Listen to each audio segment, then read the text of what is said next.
சிலுவையினால் மீட்டவரே ஆராதனை ஆராதனை சிறகுகளால் மூடுபவரே.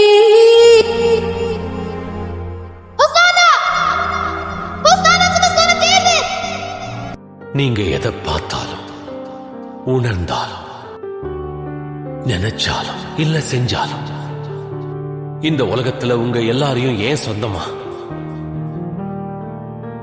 நான் நேசிச்சேன்னு நீங்க தெரிஞ்சுக்கணும். உங்களை கடைசி வர நேசிப்பேன்.